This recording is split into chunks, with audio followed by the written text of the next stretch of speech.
the Big Fat Gay Podcast, where we talk about the things that are weighing on our minds. My name is Michael. I am a chaser, and today is the day.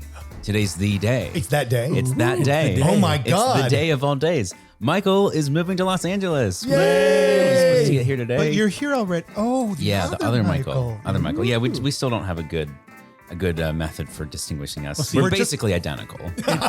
We say Chaser Michael, which can be abbreviated as CM, or Chub Michael, which can be abbreviated as CM. No, you have to do CH Michael because Chaser is CH. Oh my God. And then CH Michael for Chub. Yes, exactly. I just realized, though, that now your apartment is a container for M&Ms. Oh, Jesus Christ. Which may or may not be a tease for this summer. Stay tuned on that one. Oh, very true, very true. No, Trevor and I have been referring to you collectively as the McKelly.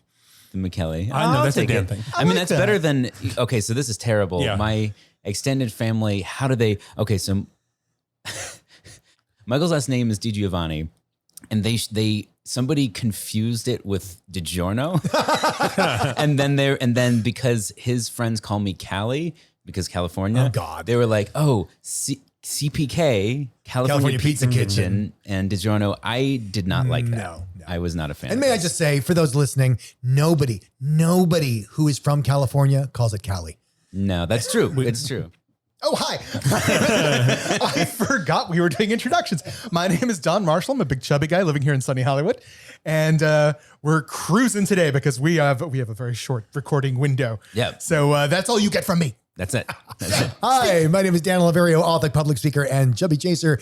We only have 2 hours to do a 40-minute show.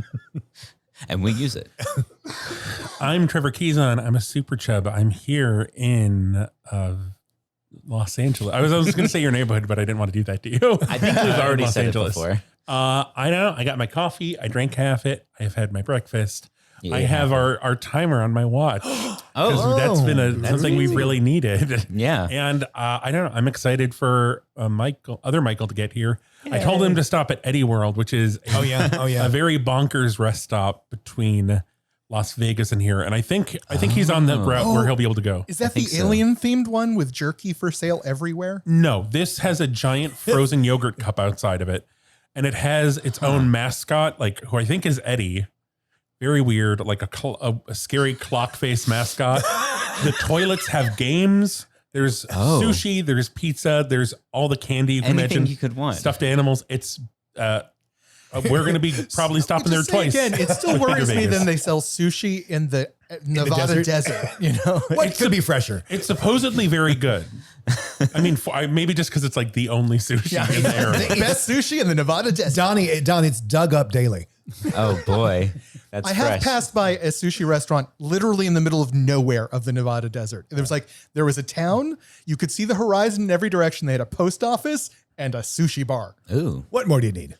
I mean, it's a novelty. People probably drive from all over to get there because where else are you going to get sushi?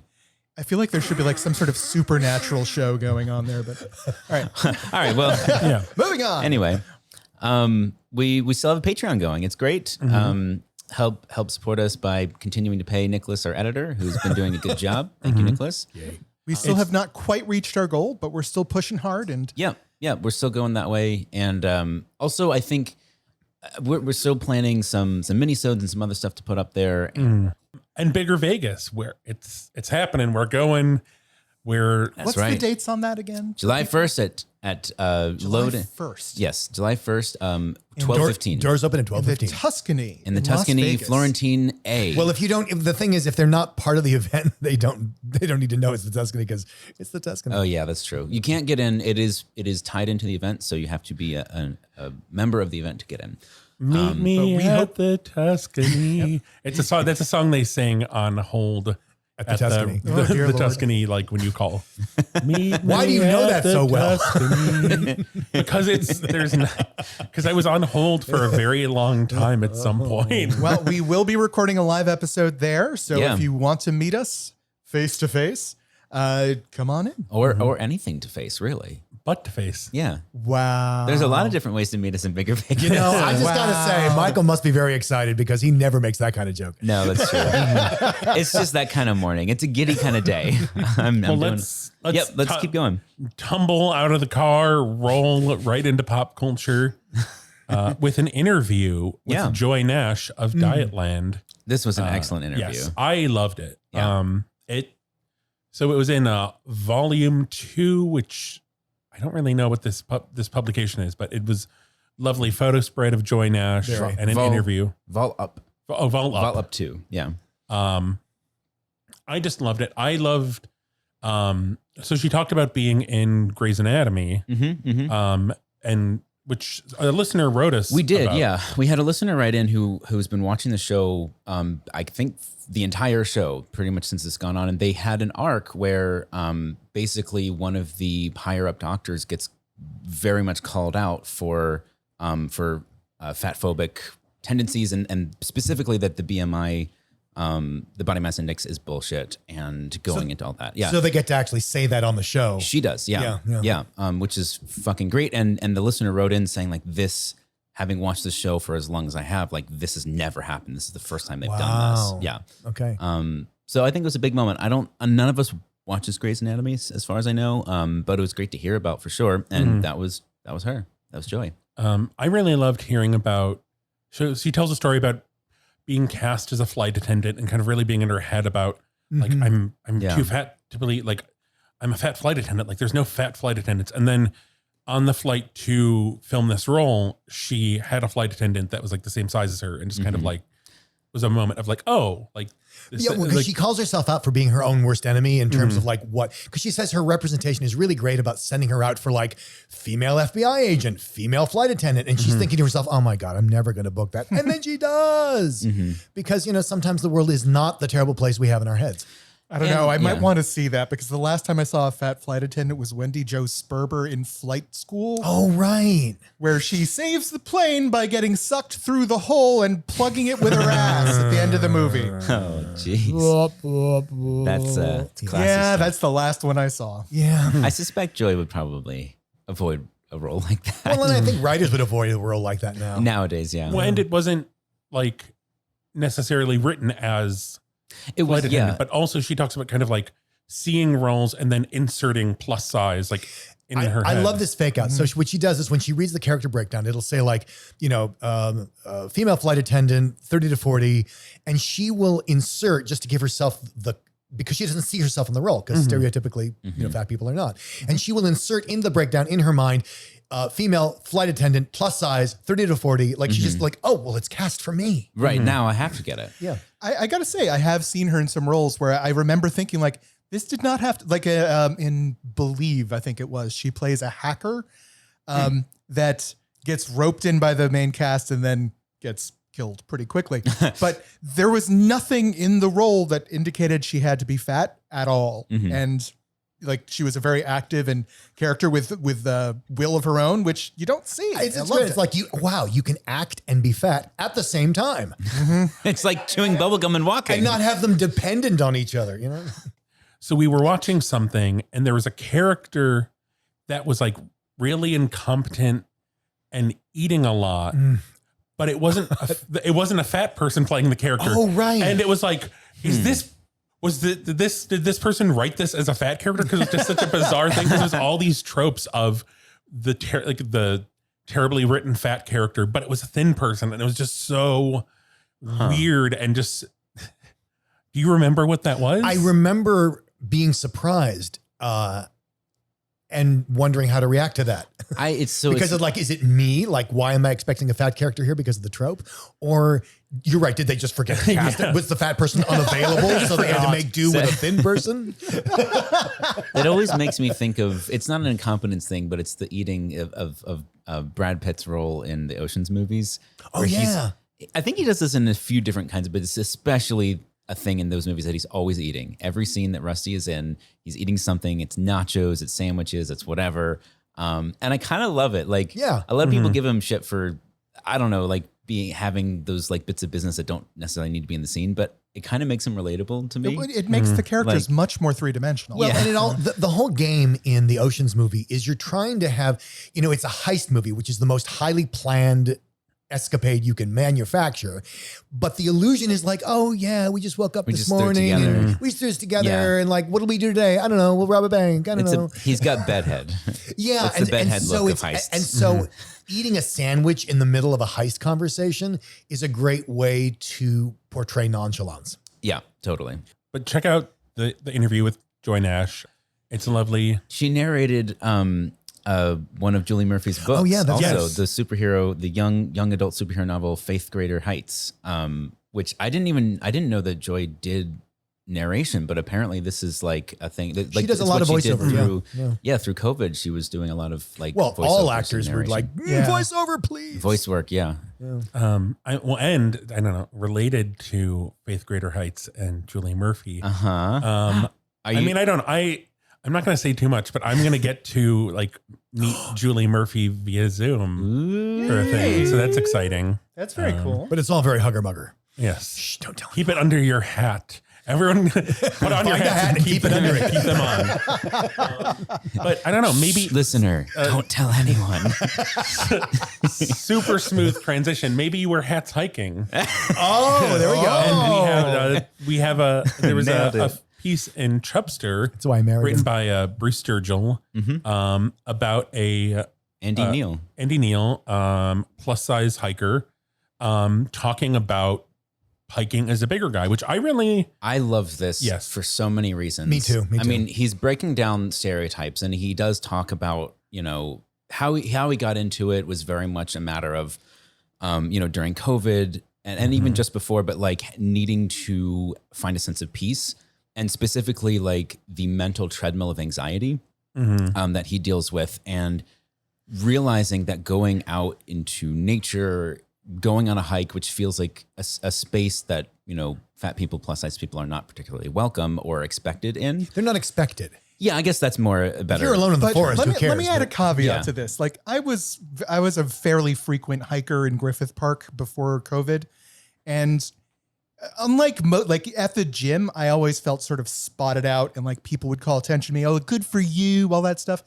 That never happened to me on hiking trails. Well, actually, I was just another hiker. Well, he does talk about how he does experience fat phobia on the trails. Like there'll be people who are like, "Good for you," or here's my favorite, like, "Well, how far'd you make it?" Yeah, it was literally, and that was the funny thing about that story was it was a person that he knew, and he was on the way down from But who didn't recognize him apparently. Right, didn't recognize him. He was on the way down from a very intense hike, and she asked him like, "Okay, well, how far did you make it?" And she didn't believe him when he said, "I got to the top and came." Yeah, on that the was way back." preposterous to her. Yeah.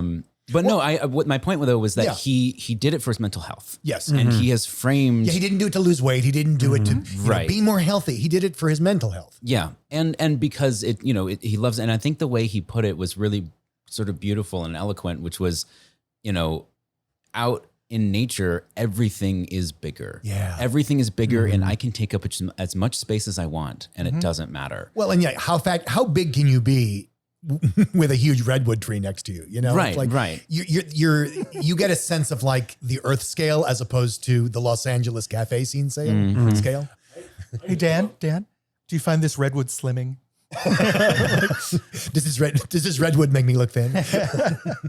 I think one of the things I really loved about it is because like we're still in a pandemic, people, but I love hearing like tales of joy from the pandemic, and this is Yeah. very much something finding joy in an extremely dark time. Like Michael said, like doing stuff for your mental health, and just the whole piece just hits so many points that we've talked about before, but I just love seeing, and I just love seeing like, I don't know, this mental checklist as I'm reading it, and like talking about kind of the toxic bro Instagram culture. Yeah. And just, I just love it. I don't know. And he's he's started a podcast called The Hiker Podcast, just that, and he's interviewing other hikers and talking about the culture of it and success stories, and it blew up, and it's become incredibly popular now, and that's sort of a trajectory that he took a sort of a hard right turn in his career, because initially he was a pastor. Yeah. And then he went to film school and he started filming himself going hiking and then started the podcast. And he has a lot of like resources and suggestions for anybody who might find this interesting or might want to get started in the plus size world, where, you know, you can start here and this is a welcoming space for you. There are Facebook groups. Here's some hashtags to follow that will inspire you, that are about and for us. And of course you can follow him and check out the things that he's doing, because obviously it's all very encouraging and positive. And it's cool to see. And he's sponsored. He's got like apparently like crazy sponsorships from a major hiking brand. Yeah. So that's, I hope makes clothing large enough for him. I mean, he looks That's great. awesome. Like I thought it's very like traditional sort of like flannel and jeans kind of thing, but they look he's very great. flannel bear guy. Yeah. And there's color in it. I find like a lot of ugly flannel is very dull colors, like very muted sort of like fall colors. And I think bright flannel is a really good look. Did you have a pink flannel something, Trevor? I feel like No, you I have a pink. purple flannel. No, I thought you had a pink. Anyway, doesn't matter. No. Yeah. So yeah, super cool article, very inspiring, and it's just nice. Mhm. It's a nice thing. Guys, Hmm? do you hear it? It's starting. It's everyone join hands. Wait, is that? It's Fat Watch Who knew? 2022. Our most elegant transition yet. Didn't see that coming. Whenever we do that like slow creeping reveal, I have no idea when to actually press the button. No, I think you did very well. Oh, I thought you were trying to figure out what we were doing. No, I was just waiting for the right moment where somebody wasn't good. Whatever, it think you doesn't need matter. to So wait, so Fat Watch. Yes, we have an actual thing. It's Fat Watch jump scare someday. Oh yeah, just bam, Fat Watch. So this was sent in by a listener, and it is a study from the UK about. I'm trying to sorry. It's the CTSG project Bear Yes. Space by Dr. Nick McGlynn Oh yeah. of the University of Brighton. I'm gonna. This is one of those things where I'm gonna pass it in because there's a lot of stuff that I just feel like He crunches the numbers for us. I feel like a child like in front of a college class. Things like this. Boy. So it's good. It's a study. It's a study about fat men, fat gay men in particular. That's great. And it takes place in, I think it's University of Brighton. So this is, it's certainly UK based. I didn't see how far and wide it ranged, but it's a good study. And guess what? It says that fat people, even in bear spaces, experience fat phobia. So glad we found that out. So, and here's, again, I really appreciate that the study's been done. The conclusion is like, oh, water is wet. And the thing that I keep going back to is, and we've said it before in the podcast, that chub chaser culture is different than bear culture, and they arise from completely different spaces. So it's not surprising that fat people in bear space are not all, first of all, bears aren't always fat. Yeah, that's a very good place to Whereas, start. chubs are always fat. Yeah, that's by definition. Kind of start there. But Europe and most places outside the United States does not have chub chaser culture. They only have bear culture. So it's not, you can't really fault the person for doing a study of bear spaces because that's all the space they have Right. for fat gay men. And so and I'm not saying that it's a wonderful experience in chub chaser space for fat people either. I'm just saying that they're remarkably different. And so when the study gets into things like, well, the muscle bears often don't appreciate fat people in their spaces, and the fat people sometimes feel intimidated by muscle bears. Yeah, because they're not the same thing. They're just being thrown together in the same pot. Yeah, your tomato apple allegory. Yeah, is- so I have this extended metaphor that I've been using for years now, which is, apples and tomatoes are both red. And yet if you go into a tomato space and you're wondering, yeah, why is this not working? Why do I not work in omelets? Why do I not work over pasta? It's because you're an apple. in a scampi. Although I don't know. You're not a tomato, you're an apple. They just look the same. And that's what happens a lot of times with bears and chubs. They can look the same, but they're different cultures. Yeah.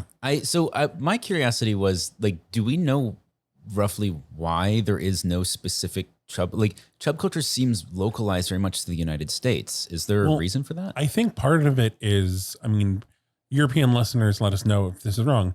So there was Girth and Mirth Yes. in the United States, Okay.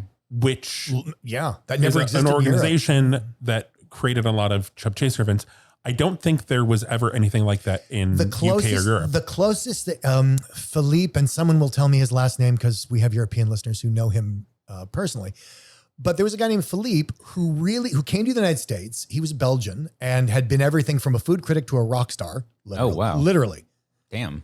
It was said that he could tell the difference from where oysters came from by merely tasting them. Wow. That's pretty cool. That's pretty cool. That's like a superpower. Yeah. So he came to the United States for Convergence, which is, for those who don't know, it is basically the now sort of defunct, but it used to be annual event for chubs and chasers. It was a massive once a year event for gay chubs and chasers.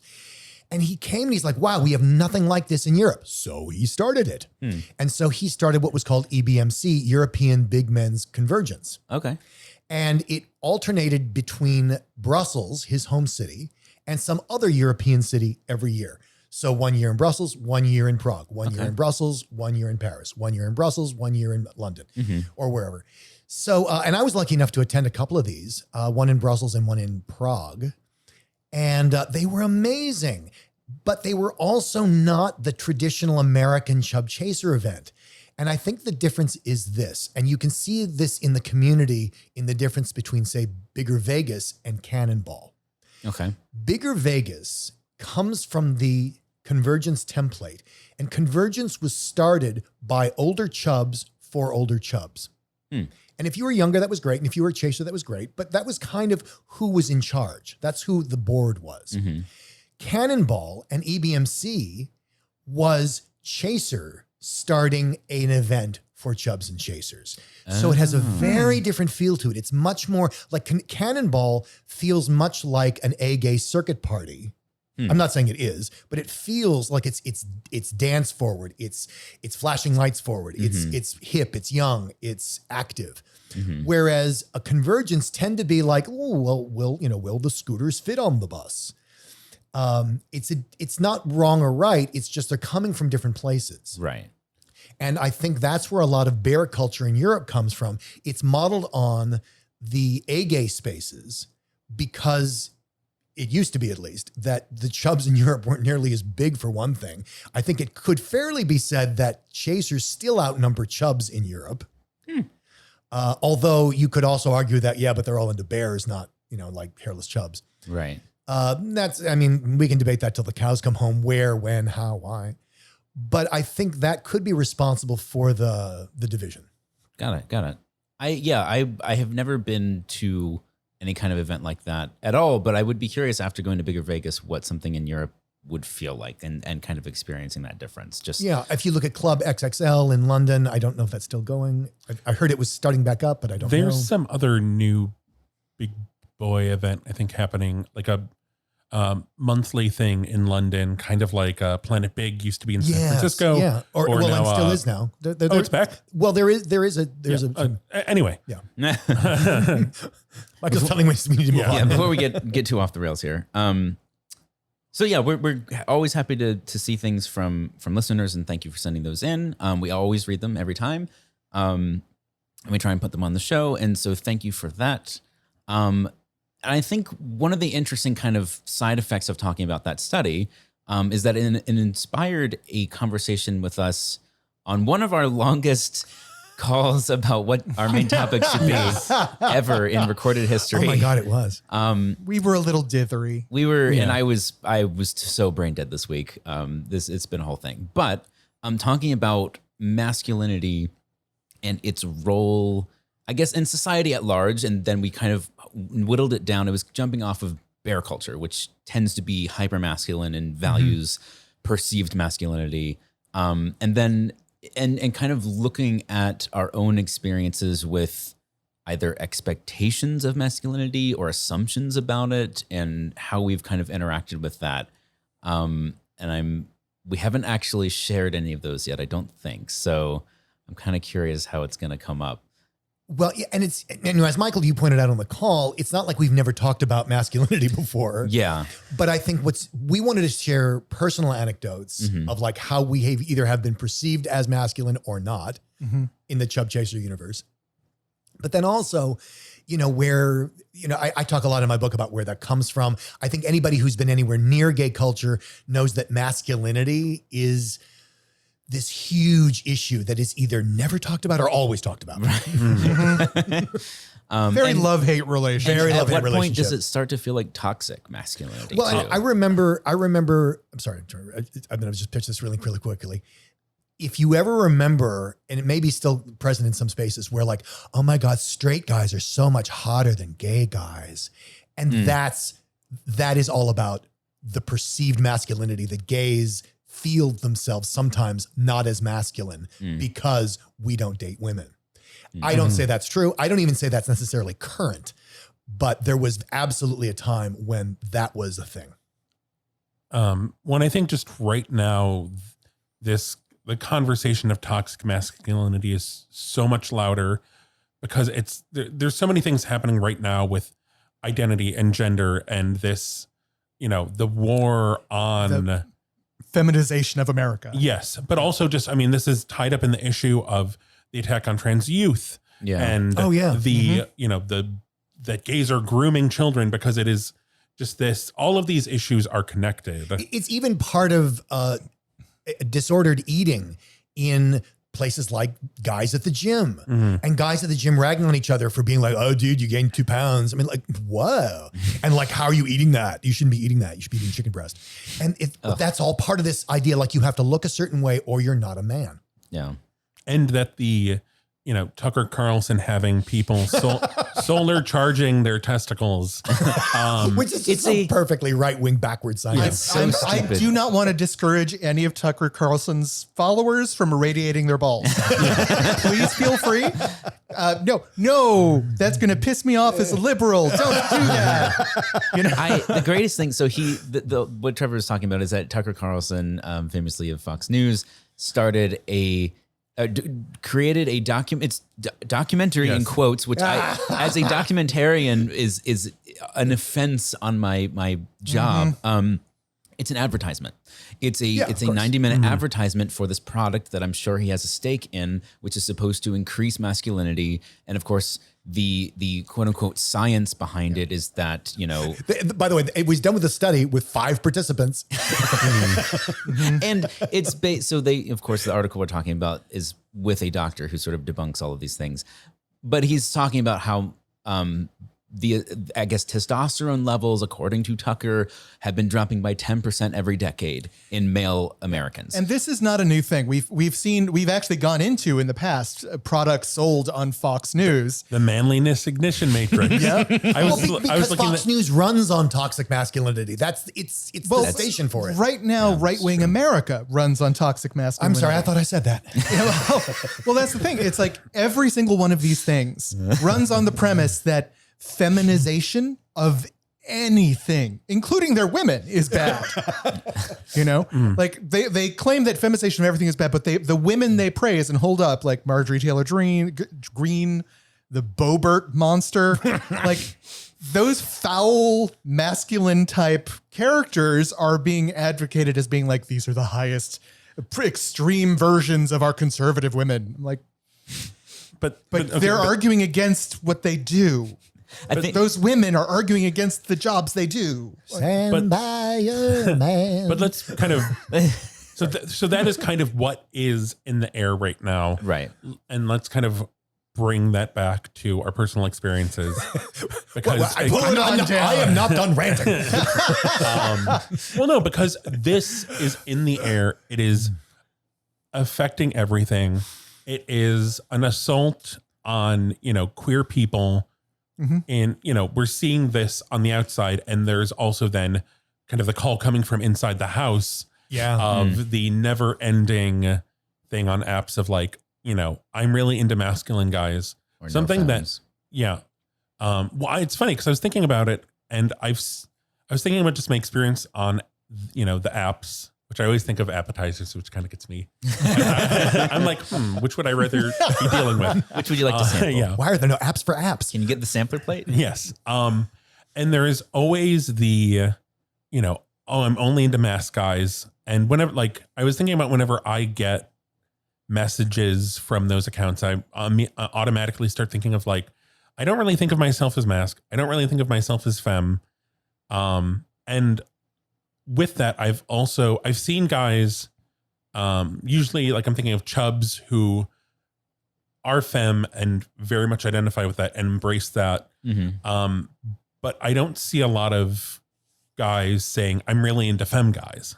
Mm-hmm. I know there are guys who, prefer femme guys over mask, but I don't really see that as like either advertised or as like, this is mandatory. Like you must be femme to message me.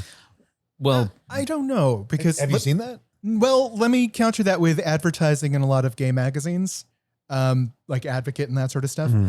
It's like 60% jock, 5% other, and then like 35% twink, right? And that twink is very rarely presented in a masculine way. They tend to try and feminize the twink body. So I would say like there is a type, but we don't label it as feminine.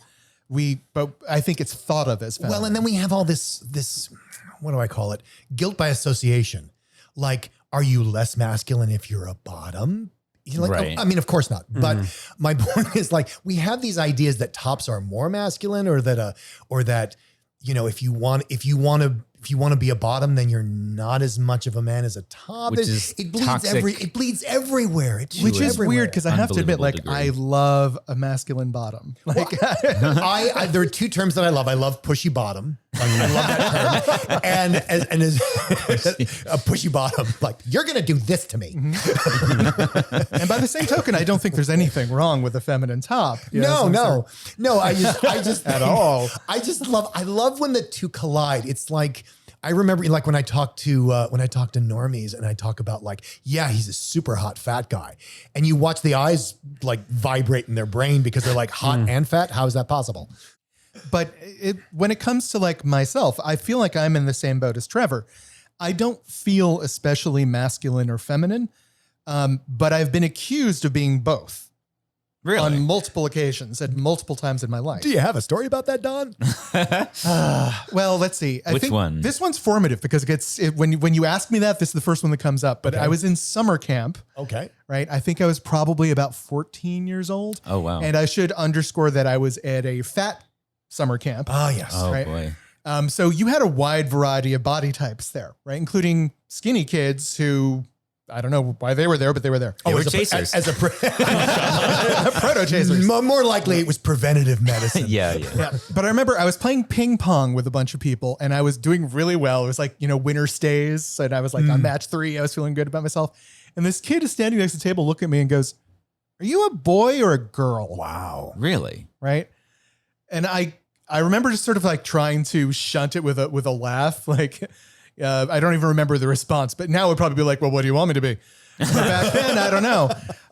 But he wouldn't drop it. He kept pushing. Wow. Like, "Are you boy or girl?" That was really important. Yeah. It was like really important. And yeah, I think when I was a kid, I think because I was raised by like a father who loved musical theater and like mostly by my mom in the woods, like a lot of my mannerisms were not competitive and aggressive and masculine. It was more like, I'm trying to understand what's going on.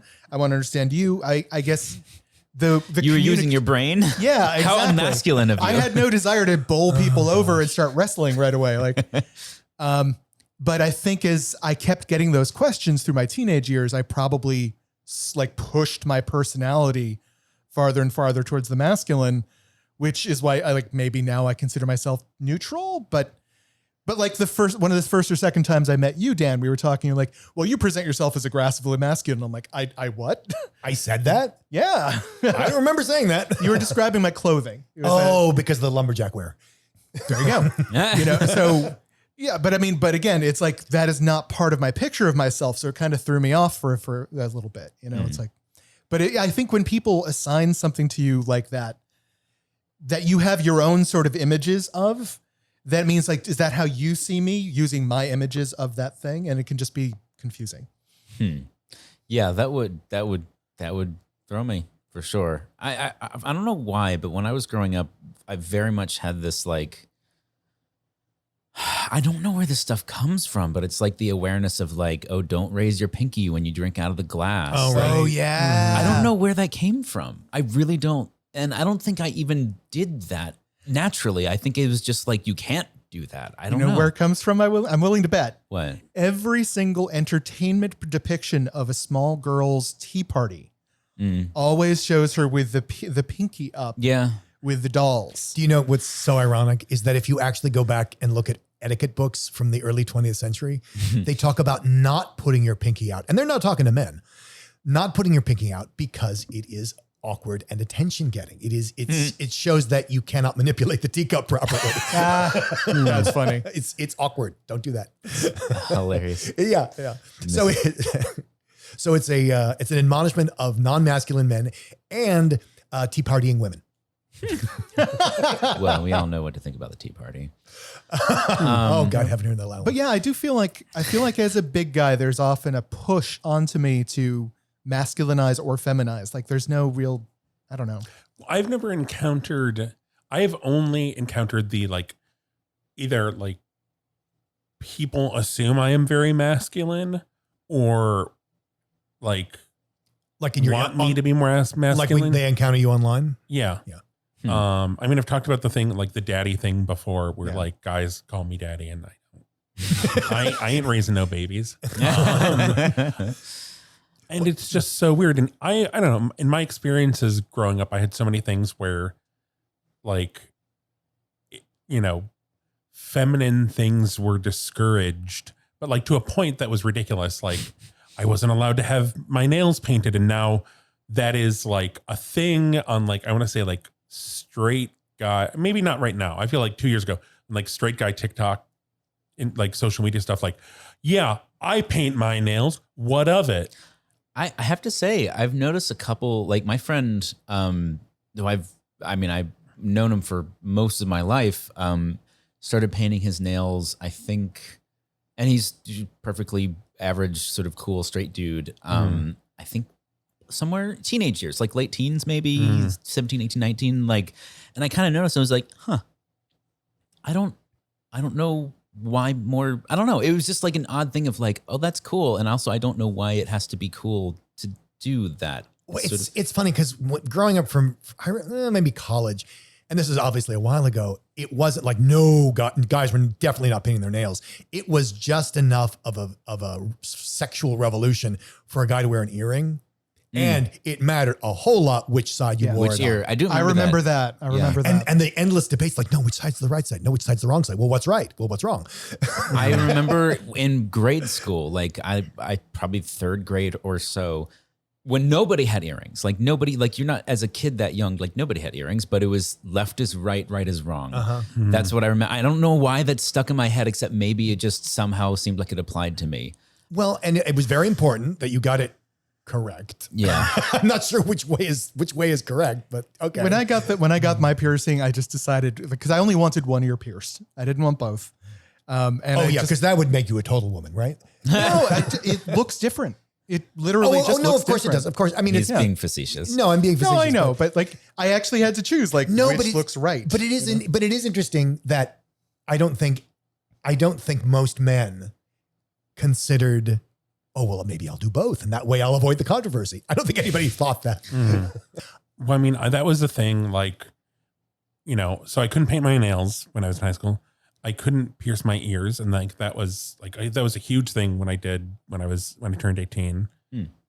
And I don't know if it was because like, it wasn't even like, oh, you can do when it's just like, no, not at all. Like that's not Not a allowed. thing. Yeah. And I think maybe it was both like, because both would be feminine. And then with the one or the other, the left is right, right is wrong. Like that would be a thing. I'm thinking back and I'm trying to figure out like, I mean, there's definitely been that thing of like, you've got to be masculine hanging over my head basically for as long as I can remember. And I don't know where that comes from. And definitely my dad, I think was a very typical like masculine straight guy. Like just sort of is. I don't think he Yeah. tried at it. And so I think maybe when that's your model, I had 2 sisters and a mother and then my dad. And so he was my sort of one model for what a man should be. And he was very masculine as a person. And so I kind of felt like I had to be like that. My dad was not. And I don't even know if that was, I don't even think that was part of like, and even like, I don't know. I when my dad was a kid, he was like uncool, and he went through a period where he was really into Sherlock Holmes, and he had a Sherlock Holmes hat. Yeah. When he was would, like 9, right? Yeah. And he would like follow the cool kids around and like Investigate them. yes. I think that, I mean, I grew up with, an easy bake oven, which I adored. And my mother got me a doll, which I didn't know what to do with. So it was never, the household was never that concerned with gender roles. And it's been a real mind fuck for me growing up and analyzing myself and writing the book and a lot of this stuff, because on the one hand, I couldn't figure out masculinity, meaning I couldn't figure out why everybody seemed to be so preoccupied with it. So preoccupied with it. And to me, it was like, what's the deal? I don't get it. But at the same time, I had to acknowledge that men that I was dating constantly told me how masculine I was. And I was like, am I masculine? I mean, I have a dick, but so what? They're like, no, that's what makes you such a man's man. You're not even aware of it. I'm like, okay. That's just like that. Okay. And so, I mean, I get that as well, I mean, and then I also had to acknowledge that, okay, Dan, if masculinity is such a non-interest for you, then why do you take so much time going to the gym and looking like this hyper-masculine ideal? And so I really had to puzzle that out. Dan doesn't think much of himself. I don't get it.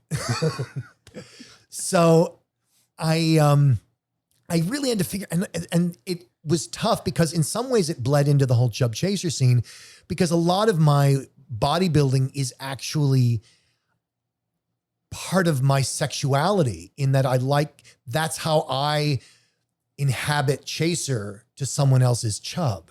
Like I love that contrast, and that maximizes that contrast. And I found out that in my partners, they really like it when I maximize that contrast too. So there was partly that, and I was never a guy at the gym who's like, going to climb a mountain and eat a meat sandwich. That was never me at the gym. People are like, dude, how much can you bench? I'm like, I don't know. And, it's like, I just put this many on. I mean, I get the thing, as a partner of Dan, I get the masculine, but like they're not trying, but I don't know. I've been watching a lot of Frasier again. Yeah. And it's like, am I more like Frasier or Niles? no, more like Frasier, but it's like Frasier is masculine, but like, I don't know. I think it's why they cast Kelsey Grammer as Beast, because it is this intellectual masculine and like culture. And like, I don't know. I'm thinking like, picturing like bodybuilder Frasier. I think it's Beast. All right, I gotta ask, Miles or Frasier, which would you rather have? Oh. I mean, what did you say? He's married to Frasier. Dan is basically Frasier. I love Niles. I don't know why. I've always found him Niles, dead sexy. Okay, picture them both fat. Which would you go for, Michael? I mean, they're both so not fat, so it's hard to do. I would. Niles, I guess. I don't know, but he's so skinny. It's like that's just not who. I don't know. Yeah. Is not who he is. I think that would be interesting, actually. Picturing like, so it's Frasier, but Frasier's a bodybuilder and Niles is fat. That's interesting. That's interesting. And it would just be so weird because Niles is so like. I mean, that's why they cast David Hyde Pierce as the stick in A Bug's Life. Anyway, yeah. I mean, obviously, we're just kind of scratching the surface. I feel like every time we talk about this, we dig a little deeper in this. I guess they're wounds we all have. Well, I think of it not as digging deeper, but making the hole wider. Yeah, like it just takes up more and more space in the playground. But we got a bit. We do have a bit. So since we were talking about the masculine and the feminine today, I thought maybe I would go into in nature. We can find that actual sex is not as immutable as we think. Not the verb sex, the noun sex. The physical sex of a creature is not always as locked in as we think. Are you saying it's not binary, Don? It is, in fact, not binary. So each of these questions revolve around creatures that change sex or intersex in some way. These creatures live in groups. So you're going to try and figure out what creature I'm talking about in this question. Okay. These creatures live in groups where only two members are sexually mature, a large male and an even larger female. The rest are smaller, sexually immature males. If something happens to the female in the breeding pair, I'll come back to you as soon as the question's done. Okay. Her male mate transforms into a female and selects the next biggest male in the group to become her new partner. What creature is this? I was going to say bees, but I think I'm wrong now. It's not bees. Hints. Bang. Okay. Trevor, you're up. Anglerfish. Not anglerfish, but we're very close. The first hint is fish. Triangle fish. Buzz of seahorses? Not seahorses. No. Hint 2, immune to types of coral venom. Bang. Trevor? Clownfish. That is correct. Ding, ding, ding, ding, ding, ding, ding, ding. So Finding Nemo's father might have been his mother at one point. That's what happened to her. It's not that Disney kills the mother. The It's other way that they around. transform. Hawkfish tend to travel in an all-female harem with a single male at its lead. Occasionally, the largest female in the harem will spontaneously switch genders to male and split the harem into two groups. What event triggers this? One fish, two fish? Bang. Trevor? Sexual maturity. No. Nope. Oh, bang. Disagreements on how skips work in Uno. That is correct. Yeah. No. Hint 3. Not all sister wives get along. That's 2. Wait, are we guessing the species? What are we guessing? Oh, What event? triggers the split? What event? What event? Yeah. What triggers the split? Harems hate the lines at football stadium bathrooms. And 4, there's always another fish in the sea. Oh. And another, and another. Bang. When the harem gets too big. That is correct. Yeah. It's just population density. Once there are too many women and there isn't enough sperm to go around, one of the women says, you know what? Screw this. I'm making some sperm too. And all of these ones are coming with me. Cool. I'm picturing like, I don't know, the fish version of Thanos getting the gauntlet. Like, I'll do it myself. But in All their right. case, it doesn't take them 8 more movies to get Yeah. there. In the animal kingdom, it's not uncommon for male and female species to have different colorations. For example, if you see a red cardinal, it's a male, while more drab gray ones are female. But what does it mean when you see a cardinal that's red on one side and gray on the other? Oh my goodness. Never seen that before. Hint 1, it's still just one bird. 2, two sides of the same coin. Are they intersex? That is yes. That is the correct way of saying it, I think. It is bilateral gyrandomorphism.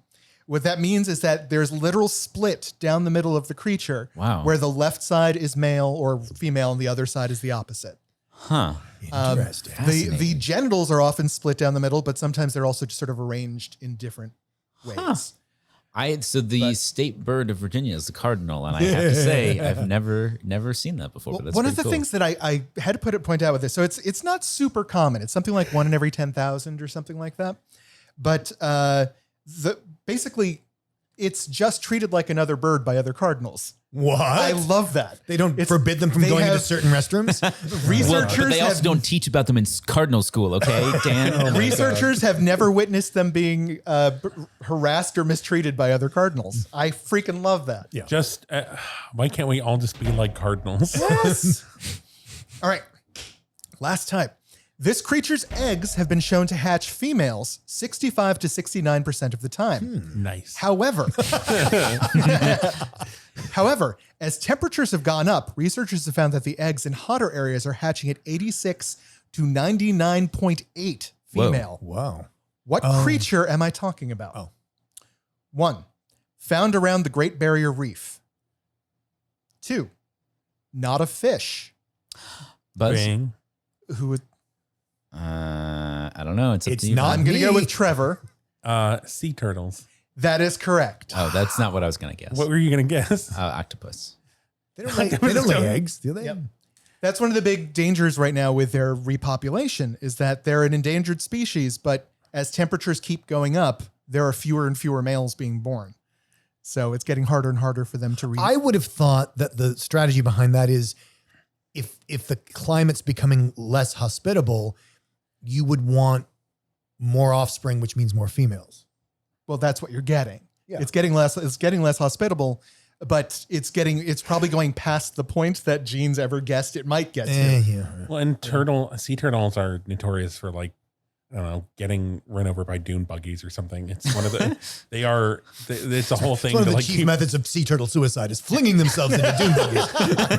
The turtle came out of nowhere, officer. I mean, wasn't that, I feel like I've, And Maybe it was that a may be true. documentary I That may be watched. true. I don't know. well, no, I'm just saying like that, like it's getting the sea turtle, like there's a whole thing of like, got to pick up the sea turtles and like throw them into the ocean. No, my joke was that you seem to have faulted the sea turtle in this story. Well, dear listeners, have you ever run over a sea turtle? Oh dear. Where could they tell us about it, Trevor? Well, we're on Twitter and Instagram as Big Fat Gay Pod. We're on Patreon, patreon.com/BigFatGayPod. Facebook, the Big Fat Gay Podcast. 5 stars everywhere, reviews everywhere. Apple, Spotify, etc. Apples to apples, dust to dust. See the articles we talked about at www.bigfatgaypod.com. Yay. Maybe you're hatching and you're a baby sea turtle who's listening to the podcast in their shell. Oh. And there's a 99.4 chance you're a female. But there's a dune buggy coming. It's Michael. Oh, no. So Watch out.